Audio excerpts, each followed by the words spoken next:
Ready. How you doing? Good. Good. Would you like to say what it is that we're making today?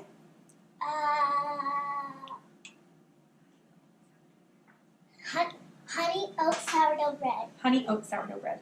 I'm making a recipe inspired by Glenda Groff at Around the Family Table.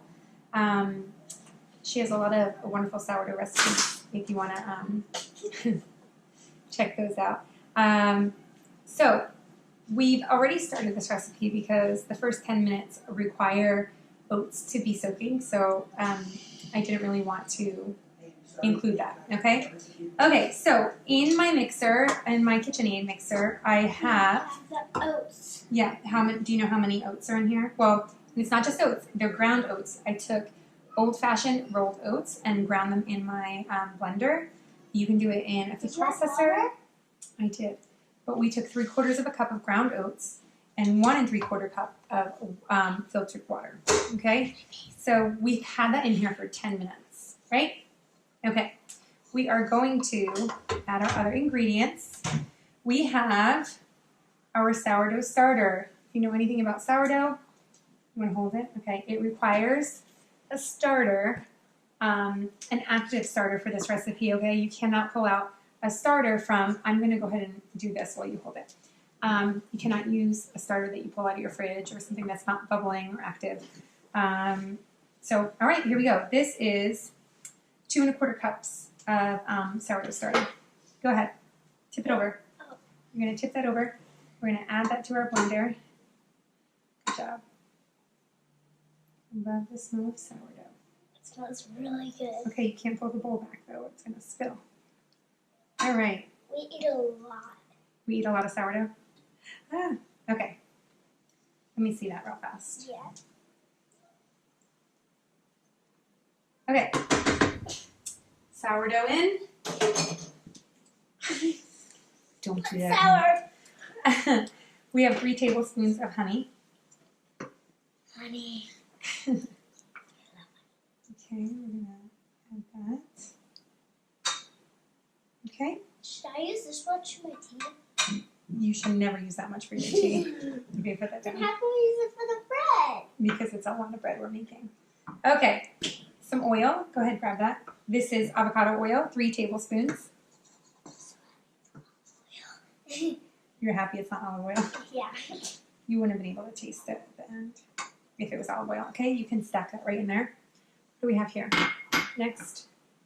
Is that brown sugar? No, it does look like it. This is sunflower. Stop licking your fingers. This is sunflower lecithin. You can use soy lecithin. I just always have sunflower in my house.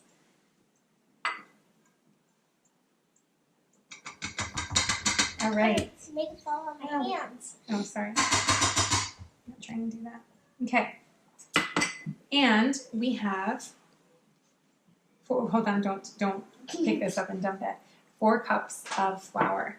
You can use any flour you have on hand, whole wheat, white whole wheat, all-purpose flour. You can mix them together. That's what we've done here, actually. Yeah.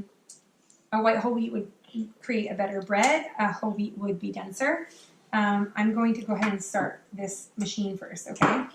Let me pull my spatula out. Put it right in there. That's not going to stay.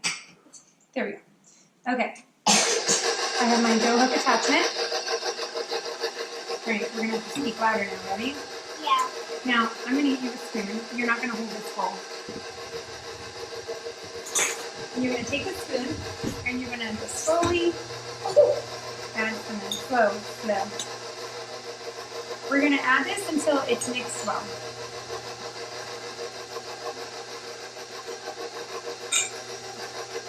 Oh, I guess that's kind of slow.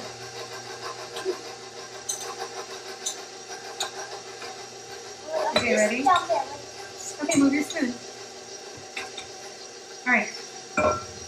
Thank you. All right, we're going to turn this up a little. We're going to, you want to lick that? It's not a sweet dough.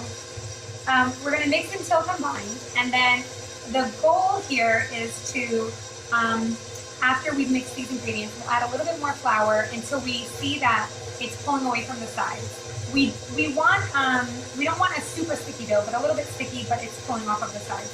If I find that it's pulling away just fine when I'm done with the 4 cups, I don't need to add any more. But chances are you have to add some, especially depending on the hydration of your starter to begin with. Mine was a little bit runnier than normal, so. Okay.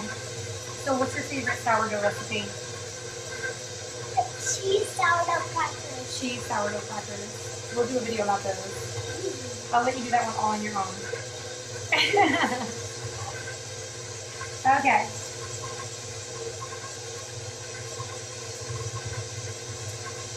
All right. Does that look like it needs more flour? Yeah. It does. Yep. So, wait, no, you're not dumping all of it. I got that. Good catch. You're just going to do a little scoop at a time, okay? Don't let it touch the This is just like making bath bombs. A little scoop. like bath bombs. Hold the spoon correctly, please. Okay, give it a second.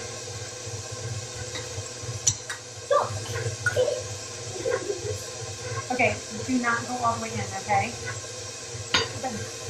Oh my word. Is this what happens when you allow 7-year-olds in the kitchen? Sometimes. Sometimes. Alright, what do you think? It's looking better. Yeah. I'm going to turn it up another notch. It's loud. That is loud. That is loud. Okay. So much powder on the edges. I think we need some more flour. I feel like it's gonna hit it. Go ahead.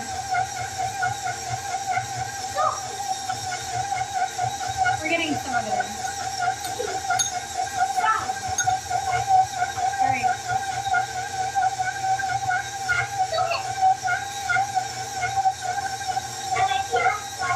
It might be. I don't know, but I feel like it's mixed enough.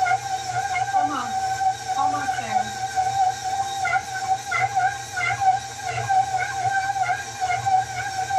All right. That looks good. It's pulled away from the sides. Slightly tacky. Not super sticky. And now we are going to... Feel it? You want to feel it? Okay. Right? Not that sticky. No, just a little bit tacky. Okay, we're going to pull this off. I'm gonna lick that. And we're going to let everyone see. Well, now it's settling. But there we go. Let's see. That's a nice dough, huh? Okay, now we're going to let this rest for 20 minutes. And we are going to knead this for 9 minutes. We're actually going to add the salt and then knead it for 9 minutes. And we're going to let it rest for 5 to 6 hours or overnight for a nice sour taste. Okay, our dough rested for 20 minutes. Now we are going to add some salt. This was 2.5 teaspoons of salt. And we are going to knead this for 9 minutes. But before I do that, I'm just going to show you how I'm prepping my bowl for the dough once it's done. I have a little bit of avocado oil here. We're going to grease our bowl. You can use anything you have on hand. I'm going to use a napkin because I forgot to get my brush. And we're just going to grease it a little bit.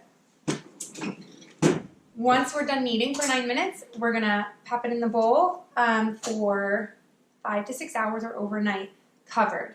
You can use plastic wrap, you can use a tea towel, whatever it is that you have on hand. Okay. All right. Here we are the next morning. Our dough, as you can see, has been rising. It's deflating a bit now because I just peeled the plastic wrap off. But we are going to now shape this into loaves after I punch it down a little bit. And gotta take the rings off. And we're gonna place it in some well-greased pans. Let me grease. I already got 2 greased here. You can use a little brush. I have avocado oil here, or you can use a napkin, paper towel, your hands, whatever. We just want it well greased. I know I have 3 different types of pans here. It's just been my collection over the years having these kinds of pans. I Still don't know which one I prefer to use, honestly. I guess it just depends on the bread recipe. Okay. And a little more. All right, after we've done this, we are going to dust a little bit of flour. And we're gonna pull this dough out. My handy bowl scraper. Oh my goodness. This definitely rose really well. Okay.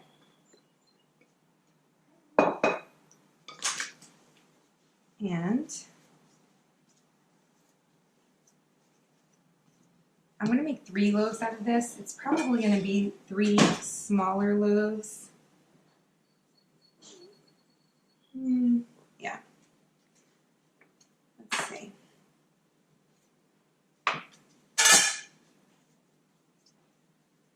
You know what?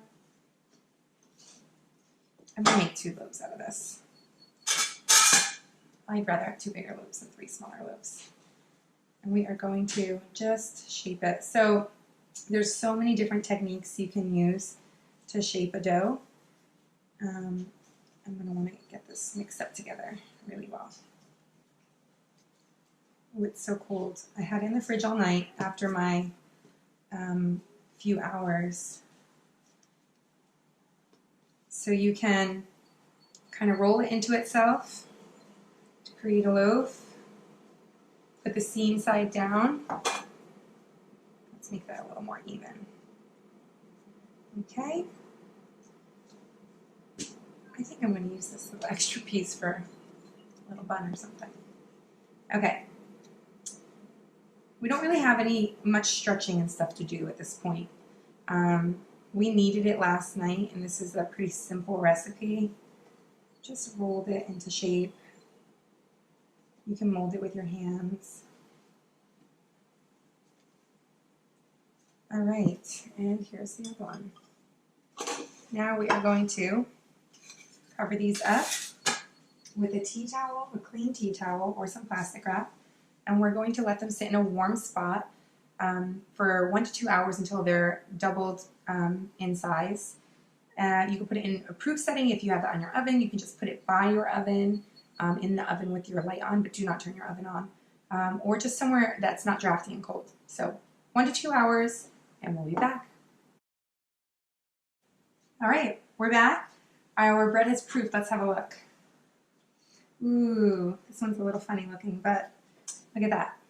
Nice and proofed, ready to get in the oven. Before we pop it in the oven, we're going to take a nice sharp blade, any kind of knife you have, put a little water on it, and cut through our dough. Okay? Here we go. Right across. Right across. Okay? Now we're going to pop this in a 350-degree preheated oven for approximately 30 minutes, give or take. We're going to just check it as we go. Keep your eye on your bread. All right, so we baked our bread for 30 minutes at 350. You're going to pull it out of the oven. You're going to let it cool completely. These have already been cooled. You could let them cool in the pan or on a rack. So I have my nice looking loaf of bread here, and I'm going to slice it for you.